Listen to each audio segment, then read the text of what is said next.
Welcome back, ladies and gentlemen, boys and girls of the broadcast here, the Perfect World Masters, which happens to be a minor event here in the upcoming competitive circuit.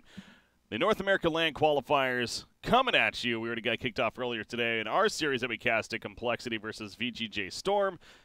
Complexity moving along in the winner's side, VGJ Storm being knocked down to the loser's side. We're seeing now the bottom portion of the bracket here. We got Team Dire. Of course, a team that's already qualified for one minor, that being the BTS minor. They've made it to the finals of a couple others, coming up just short. But this is a team that's obviously looking really good. They're playing a team called SF Express, which frankly we don't really know too much about, but they're an open qualifier team, and we'll see. We'll see what they can bring to the table against the quality team that is Team Dire. As far as your casters, I'm Breaky CPK, joined by Rhyme once again. Rhyme, this should be a fun series at least. I'm looking forward to seeing what this SF Express team brings. Yeah, I'm looking forward to it as well. The Dire starting off with the pretty classic PPD Ancient Apparition. They kind of just go with this. This is their staple first pick. They do it a lot. They do it well. So I've just been looking through this SF Express team's games and just seeing what kind of they pick. They seem to be doing quite a lot of different stuff, but you got like Lich Spirit Breaker, you got ODs, Mag Jug strats coming in, you got Storm Spirits, Queen of Pains, lots of Void, lots of Necro, all that kind of stuff. So generally just pretty standard drafting. So nothing too wacky, I think. Okay. Yeah, and that's, you know, it's kind of fun about these regional qualifiers. A lot of them now, there is no rule that's set in place from, I think we've realized that you have to have an open qualifier, but most of them pretty much have had an open qualifier leading up into these regionals. And so, again, it gets a chance for a team like this and now SF Express to kind of show what they can do, and it gives them an opportunity to play against the big dogs, even, you could say. So they draft Nyx Assassin first right here, at least. So, as you mentioned, maybe some standard stuff coming out, and we'll see where they go with that second pick even. But Spear Breaker, again, a contested hero. I got to think if they're probably not going to pick up Spear Breaker now, considering they went Nyx. I got to think that's going to be one Team Dire may be looking for here. Yeah, Spirit Breaker would not surprise me if they went for it, but I haven't really been seeing them pick it up that much. But maybe you see like a Bat Rider coming out from SF Express, but kind of gives away what Nyx is doing. Oh, Jakiro. So more an echo of what we were seeing earlier today. Yeah, that's the thing with the team that's you know, again, that we really just don't know much about, newer to the scene. At the very least, you kind of hope and expect that they're going to draft, you know, fairly standard stuff, right? Because the last you want to do is try something pretty radical that, you know, maybe worked for you in the open qualifiers against lesser experienced teams, but then trying to pull it off against a drafter, in this case, you know, being PPD on the other side, and the team that is. It could be a little risky. Although there is the other side of it, though, where maybe you can make that argument where maybe you should just draft something really quirky, right? Like maybe you go an all-in push strat or whatever you can think of. I mean, do you have any input on that, Rhyme? Is that something you might think about here if you're SF Express, or do you try to stick to standard stuff, you think? I think if they stick to standard stuff, they're probably going to be at a heavy disadvantage. But then again, I don't think really there's that much cheese left in Dota anymore, like outside of maybe Huskar strats and things like that. But then again, you've just got AA right there.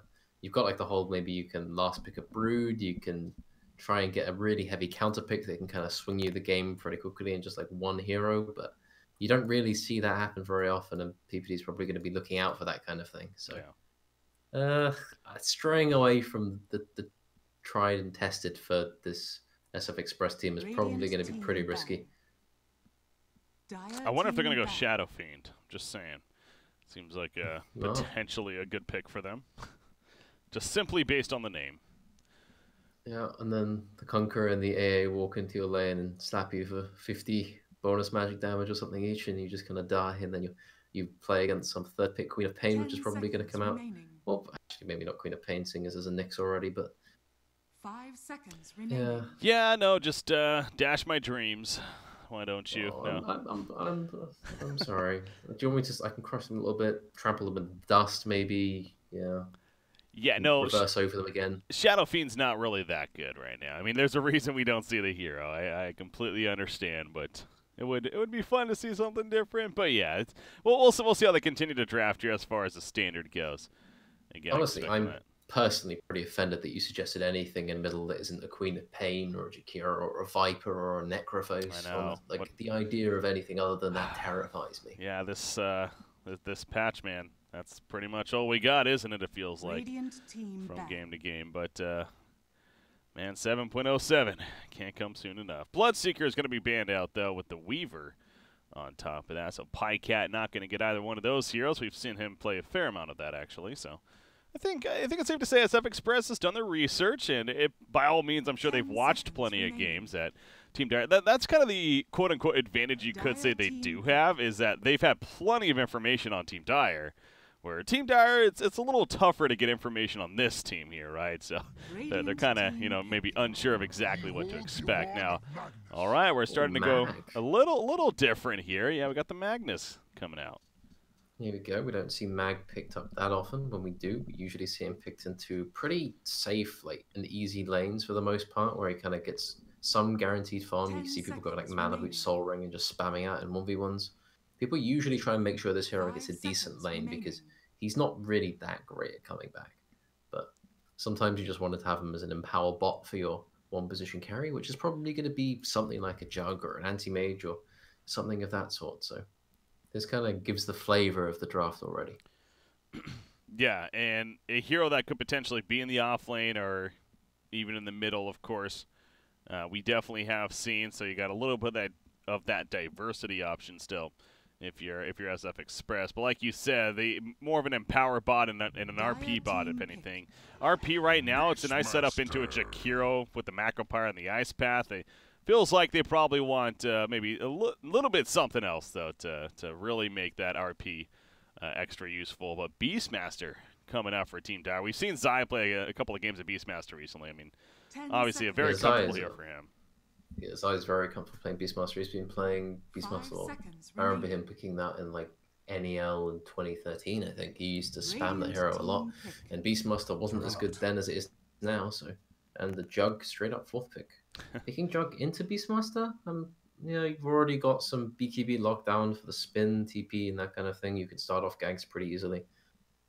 I think SF Express are going to have to do pretty well on the lanes, otherwise they're just going to lose out based on just vision advantage, Beastmaster Hawks and stuff just running around the map. And Clinks as well, just another hero that could be missing off the map and just terrifying amounts of physical damage.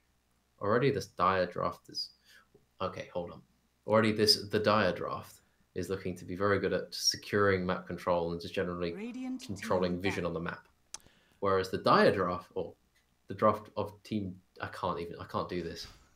I try to refer to them as Team Dire, just to help with that. I've been casting them a lot lately, and yeah, it feels like they play on Radiant 80% of their games, I'm pretty sure. So, but yeah, so Team Dire is what I try to go with them by. They've defeated me already. I'm gone.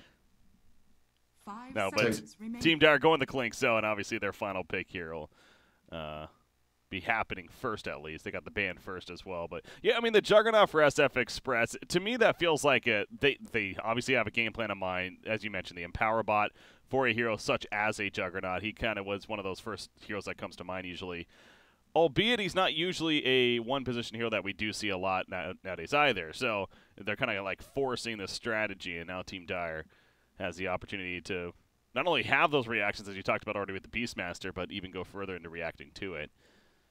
They wanted to. The good thing about this is that the Dire have to kind of...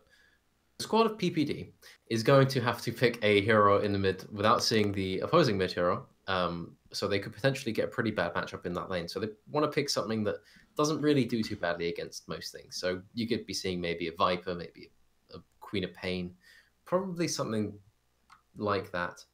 I'm not exactly sure what it is going to be because CCNC plays pretty much most things, I think. But his favorites usually end up being Quap and things like that. Quap, Dragon Knight's another hero that comes to mind thinking about him. I know he plays a little bit of TA as well, so those are more the standout ones. Oh, yeah, Dragon Knight. There you go. Called it. You know them better than I do. Yeah, I've been watching a lot of NA Dota, man, over these last couple of weeks here. So, yeah, he's been playing a fair amount of this. I honestly wouldn't be surprised if this is his most played here in these tournaments. So 10 seconds. Yeah, I've been seeing him play it quite a bit. So immediately the Ember ban, yeah, that kind of gives it away 5 because seconds Ember gets a remaining. pretty advantageous matchup versus the Dragon Knight, and also does fairly well because he's a natural Link Inspire and all that kind of stuff versus this lineup. So pretty good ban coming out. And now what do they pick versus the Dragon Knight in lane? Well, there's Queen of Pains. There's you probably want something that buys Lincolns for sure. Hard to really say, but they want something to fight early. They want something fast, something that doesn't really fall too far behind. OD. Choose your hero. That's not a fast hero. That is not a fast hero at all. That hero is. I don't know if he needs to win the lane really, really hard. Otherwise, this pick is going to feel really bad in about 50 minutes into the game. Mm-hmm. He's also not a natural Link Inspire necessarily either, so not the theme that you were looking at least. I would have gone for something like, I don't know, Queen of Pain or I don't even really know at this point. Not Medusa. Storm might have been better or something like that, you know? Yeah. Well, they go with OD, so obviously that's what they're going to have to end up with here. Creep over here for SF Express, going to be the one playing it. We'll see how he does in the matchup against CCNC. Is he going to need help from the Nyx Assassin, you think, early on? Is that going to be probably what we should expect here, the Nyx to be roaming mid and sit in there for a bit? Well, you'd hope that in a vacuum this matchup would be pretty OD favored, because when OD hits like level 4, then he gets like 1-1-1, or even the 2-0-2 in skill build, he takes the Astral level 1, so probably going to be seeing the 1-1-2. And then you just start hitting the DK in the head with your orb, and just kind of smack him and his brains fall out, and you pick them up and you hit him with them again. It's pretty graphic, but it's basically what happens. Okay. So you try and do that. So hopefully that lane should be pretty OD favored, provided Kunkka doesn't rotate in. If you see Kunkka and AA make moves towards this lane, then you'd probably be expecting Nyx or Jakiro to kind of help out and maybe help OD win these early trades. Because the way OD can lose this lane is if he takes some pretty bad trades before he hits like level 5, and then DK gets level 6, so that much interruption, and then the lane becomes something completely different. Mm-hmm. All right, well, obviously there's the player matchup again. When it's now we really can't. Who knows? Maybe this SF Express team is going to be a team that just happens to be unknown for a long time, and here they are now with a debut. I would like to think, at least on such a stage like this, and they're going to really show us something. But from the knowledge that we know, you have to think in a play. You have to take that into consideration as far as the matchup mid goes. You know, CCNC obviously a pretty experienced player now, especially with this new season here, and safe to say a very skilled player at that. So this top rune spot, by the way, this is interesting. Juggernaut is going to try to go for it, but Beastmaster and Kunkka are up here. Oh man, he's committing a spin for this. He does get it. They're going to put some more damage into him, but Zai, actually he's the one that has to get back now. Impel hits him. Out comes a dual breath. Is Zai actually dead here? Oh, that torrent.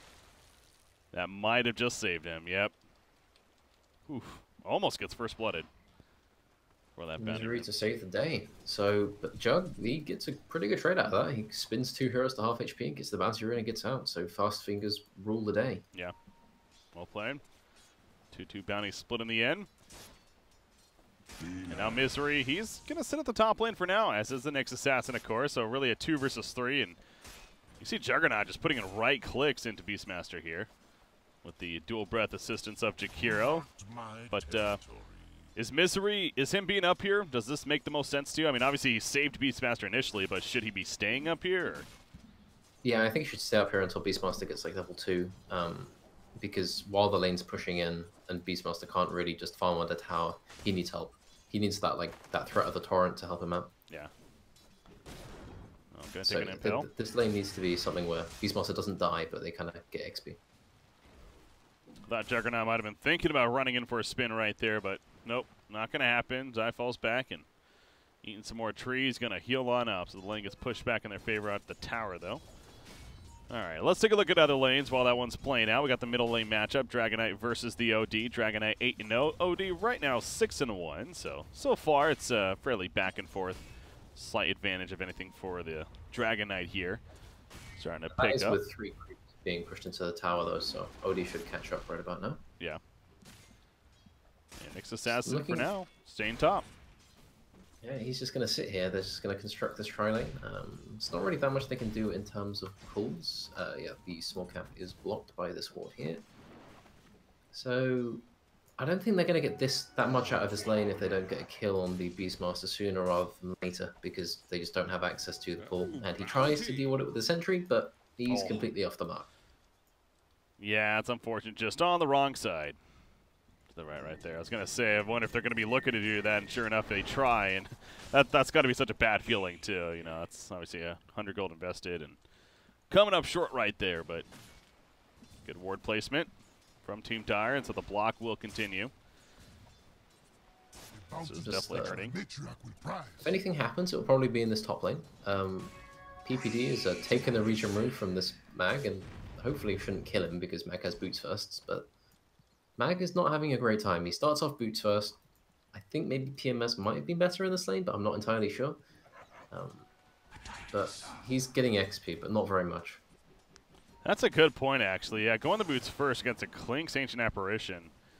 The idea is, of course, that he just kind of keeps his distance, I guess. But yeah, you're right. I mean, poor man's shield. He can, of course, tank more damage and even give him a little more jungling presence as a result of that too. So with the boots, so I don't know what the game plan is going to be for him. Maybe try to roam towards another lane, set up a kill, perhaps. Maybe come to this top lane, catch some off guard. But no, he's going to go back to the bottom and try to continue to soak up a little bit of experience. Has that shockwave to snipe some kills, and get some last hits at least. Kind of worried about this mid lane because OD should be doing much better than this. 26 and 5 versus 17 and 2. Like, this should not be happening, I think. It's kind of, yeah, it's Dragon Knight is ahead now, just straight up ahead in this lane. I don't think he should be. I think this OD shouldn't be maxing Astral. He should be getting points in Orb, so he can just constantly harass the DK whenever he walks in. Yeah. He's chose not to do so, so he's going to farm a little bit faster, but he's just going to leave the DK to effectively free farm, who's DK sitting right next to his Klinks, who's given absolute free farm. So, yeah, it kind of tells you the story of how things are. Yep, he is going to be able to get the haste in front of him at least with that Astral Imprisonment, but I can definitely see what you're saying. The idea of getting that Arcane Orb leveled up instead and being able to put some heavy hits into Dragon Knight really kind of force him out of the lane, if anything. But yeah, going more the farm-heavy build, as you pointed out.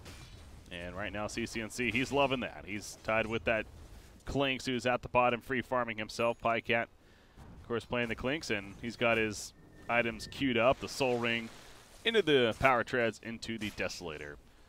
Looks like it's going to be his game plan here on that Klinks. He's just got it laid out. He's just one of those people that he puts items in his quick buy and he goes, this is what I'm going to buy. Yeah. He just presses F, or I've got mine, but it's like F5 or something, but he just slams the hotkey when he gets gold, and yeah, he's on his way. One after the other, bottom lane, or top lane even. Oof, again, running at them, but nothing's going to come of it. Torrent does not hit. Ancient Apparition's up here, though. Has the Chilling Touch. So it's turned into a Tri versus Tri lane now. Here at the top side, he got Half-Life on Juggernaut. He'll need to be a little bit careful. Courier's flying out. Ooh, need to be careful not to get that sniped out. Now being sent back, but you could tell that something's bound to happen here. Look at the build of Kunkka, by the way. He actually just got his X at level 4. He went level 2 Tidebringer here. Yeah, like with a spin, if you X Torrent, then there's not pretty much point because he's just going to spin out of the X. Oh, but he does catch the... Oh, Jug's just dead. Right as I go away, they decide to initiate. So did he catch him with the Torrent? Yeah, he saw that the Jug was going to go in for a last hit, just places the Torrent there, and then Torrent plus right click plus axes, just dead Jug, basically. Bright side is, Mag is getting levels now. He's got 16 CS, he's been farming at the tower for a while. The counterpoint to that is Klinks is sitting at 44 CS, so pretty much perfect. He's rotating around to mid. I don't think they should be able to kill OD here, but if he uses Astral aggressively, then he might just die. It's almost as if he was listening in right there, because there we go. He uses Astral aggressively, and sure enough, he just might die, Ryan. Looks like a couple more auto attacks. Oh, yep, the Klinks gets it off with the Searing Arrows, and enough damage to finish the job. So that was the one thing that could have possibly killed him, and he did not expect a roaming Klinks, to be fair, in that middle lane. Yeah, he didn't expect it, so thankfully the Dragon Form just ran out, so they're not going to be getting massive amounts of damage onto the tier 1 mid, but it's not going to be, well, it's not going to be any better off after this little push. So yeah.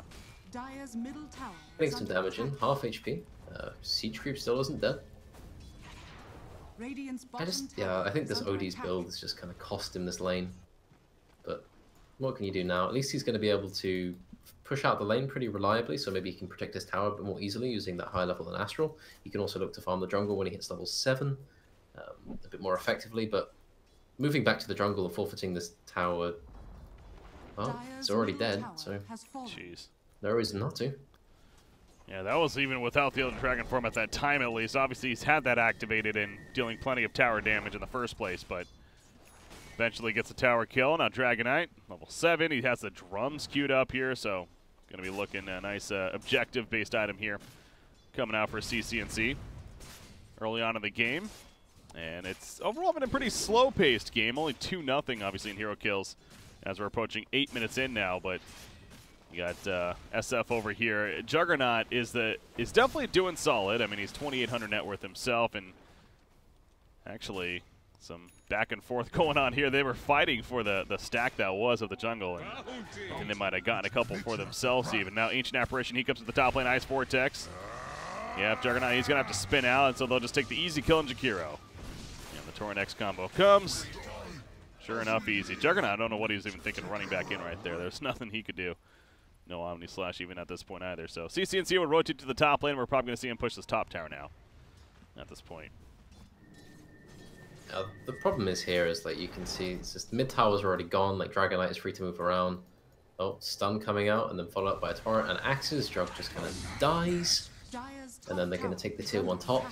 There is just this kill potential, like from every single lane. Like you get roared, you get torrented, you die. You get dragon tailed, you get torrented, you die. It doesn't really matter what hero you are, you're probably dead. It goes to show Jug is the hero that's probably best suited for that, with spin, but he still just dies. Port's coming in. CCNC runs at him. Actually, the stun is not going to hit because of the spin coming out from Juggernaut. Now CCNC, he's running through the trees, trying to juke and jive. He does have a little bit of assistance. Primal Roar activated on an OD. And Zai, very defensive Primal Roar. Trying to make sure everyone gets out of here. CCNC, he ports out, and the rest will escape as well. So full retreat mode for Team Dire, and they all do escape. Meanwhile, at the bottom lane, Pycat, he's hunting down the Magnus here. All is lost. Run. Couple of auto attacks. One. No, we can't get the second one. He's going to die for this. He really wants this. With a shockwave to kind of deter him, but man, he is tanky, isn't he? Meanwhile, Misery died in neutral creep. Well, that was about. Oh, I guess. Oh, he probably purposely died, yeah, because they were chasing him, it looks like. Okay. He was on the run. Well, Magnus stays alive at least, but Jakiro, he's not staying alive here. He gets caught too far up. Jakiro's just dead top, which is unfortunate. At least it's Jakiro and not Juggernaut. Jug still needs to get to his level 6. He's going to farm the small camp and take the bounty rune, so he'll get that for sure. I'm just looking at this Clinks. He's farming pretty well. He's going to have Deso in like 4 minutes or so, maybe sooner if they take the top tower or the bot tower. And it's just, they don't really have any like Lich armor or anything like that. They're not really building any defensive items. Yeah. Jug is just going to get roared and evaporate, I'm sure, if he doesn't get like OD to save him. And we're still a long way off the time when Mag starts to accelerate everyone's farm, because that's when like Jug gets phase, a healer, and a Yasha, and then he gets like level 3 in power, and he runs around farming his whole jungle. But if he does that, if he starts taking advantage of his jungle, he's just going to lose every single tower that he ever had. I mean, yeah, you see him jungling right here, and Pycat, double damage, rune, death pack active. Oh my god, OD, you are dead. That's 3 hits essentially, nearly dropping him all the way. Obviously, the Primal Roar set up right there. Really, we'll call it a 4-shot there from Pycat with what he has at this point. So they smoke on in. Great execution on the part of Team Dire. And now they're going to pressure this this middle secondary tower even, as well as the top secondary tower being pressured by CCNC on that Dragon Knight even. So Team Dire continues it going 6-0. Hero kill lead, already a 5,000 net worth lead. Yeah, and you kind of look back at for SFE here as the tier 2 middle does end up falling. They committed the defensive tri lane to the top lane. If you're going to do that, you at the very least have to make sure that Juggernaut does get very good farm. And it really didn't work out that way, unfortunately. And so they committed so many resources for that. The other lanes obviously didn't go well. The mid matchup maybe wasn't played as well as it should have been. And it's just kind of now falling apart for them, where Team Dire, they're just now executing and taking advantage of this lead that they have in in this point of the game even. Yeah, SFE they're farming their own jungle, they're farming under a ward. This ward placed now sees them all. They place the sentry, they find the hawk, but they don't find the ward, so they might even end up smoking from under this, but there's not really any reason for them to smoke. They don't have a blink on mag, they don't have really anything to work with apart from Nyx level 7. So this game, they just need it to slow down. They need the Dire to stop running at them, basically. But CCNC is just sitting top lane. He knows there's no threat to him whatsoever. I don't think SFE really has the potential to kill anyone at this point. Yeah, they got it set up with the Nyx Assassin with that Vendetta, but where's the follow-up, really? I mean, Jakiro's not necessarily a support hero that is going to be roaming with you to get those kills, so that's one of the, I don't know if you call it a downside necessarily, but again, that's just kind of the theme of the hero compared to other supports, of course. We praise Jakiro so much, but that's one thing he's maybe not necessarily as good at when it comes to those roam ganks. And meanwhile, top lane, speaking of roaming ganking in, on a Juggernaut, the Dragon Tail again going to be avoided by the spin here. The heal ward put down, the spiked Carapace will stun up a couple as well in return.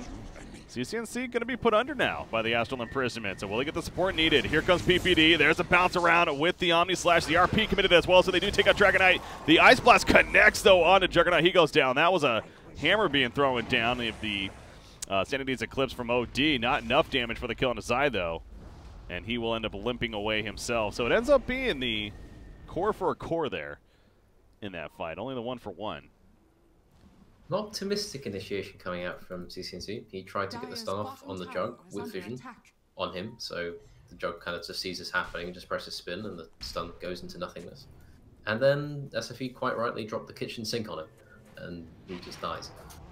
But it's not the worst. Like, Misery was farming bot, they get a kill. It turns out to be a trade, so it's not really the worst thing ever for the Dire. And getting it on the Jug as well, like, he's the empower target, you know? He's not farming in that time, he's sitting, let's look at their net worth. He's just sitting behind the Beastmaster at this point, so they need to accelerate his farm somehow. And currently he's just going from Radiant Vision to Radiant Vision. They see everywhere he's going and where he's going to be. Nothing is going to surprise the Dire at this point. Yeah, that being the team of PPD. This triangle of wards, and speaking of, nothing's going to surprise Juggernaut. Gets surprised. Highcat, the present for him, secures that kill. So the Deso arrives at 14 minutes. Ouch. And Brosh is pinged. Yeah, why not? Why not do that with the Desolator? They also have a Solar Crest finish on Beastmaster. I mean, for this point in the game, this is going to be a... Oh, okay, never mind. I thought they were going to do it, but... They decide better, but if they wanted to, they could drop Roshan pretty damn quickly. They probably want to wait for Depth Act and also to take the top tier 2 before they do that, because no real reason not to. They have Raw. They actually want to take a fight with AALT. Gonna go on OD here. This is a bit optimistic. Well, they are, yeah. That was didn't think that they were going to be doing anything crazy like that, but Zai trying to go for a bit of a reach. If Zai wants to shout to people, he can do that. That's within his rights. Yeah, he no, can shout at OD and just walk off. He's allowed to do that. Yeah, so it's almost like a taunt coming out there from Zai, going old school there. He'll regroup though. Misery's just been sitting in the bot lane for the last. I've noticed that. Yeah, he's kind of just having fun farming this game. Jakiro is going to get picked off. Dragonite stunned up by the Impale, but not much more could have been done there. So this will be an easy top tier 2 tower kill. Misery, as you pointed out, pushing the bottom. Trying to get this tower kill, so it's been him and Magnus going at it. Oh, the ship's coming in. He's going to be pulled back in. And he's not actually going to get the kill necessarily as another TP comes in. So now Misery, he has an armlet, by the way, that he picked up here. They get the tower kill, so he's like distracting them while the tower falls. And he actually gets out in the end. So Misery having fun at the bottom lane. Double damage for Clinks now with the Death Pact again. Oh, yeah, he does have Death Pact. Oh my gosh. Roshan is dead in 10 seconds or something even less. He's gone. So they should have the Blink Dagger up on the Dragonite now. Yeah, it's coming out on the career. So he's probably going to shrine up for his mana and then run off into some faraway land and probably kill a Jakiro. Nyx is trying to get his farm feed. There's no real reason for him to farm at this point. He's sitting with 2 smokes and a dust. They really want to do something, but they don't really have the tools to do so. But now with the Blink Dagger, they might be able to just run at people.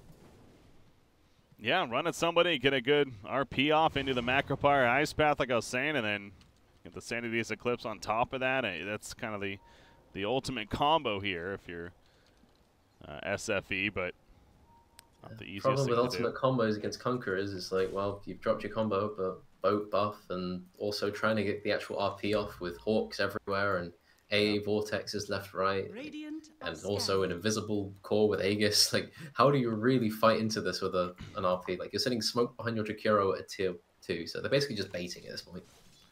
I didn't say it was likely to happen, but that's the idea. If you're this dire side, they are going to go into Jakiro, so the bait is kind of working out so far. Dragon Knight going to be CC'd by the Impel. You see the imprisonment on him as well. RP, oh boy, that only hit Ancient Apparition. Now in comes a roar on a Magnus. The Macropire was put down, but Magnus just evaporates. That was not the ideal execution. They're going to get a couple more picked off back here. In fact, 4 dead in total. Juggernaut, the only survivor. A double kill for Pycat. So the start was all right, considering that's what they were kind of using him as for bait, but they didn't really react the best. There was a short period of time where the bait was working, and then very quickly became not working. Yeah. So, yep, the racks are just going to fall. There is nothing that can be done to prevent this. Say goodbye to these buildings.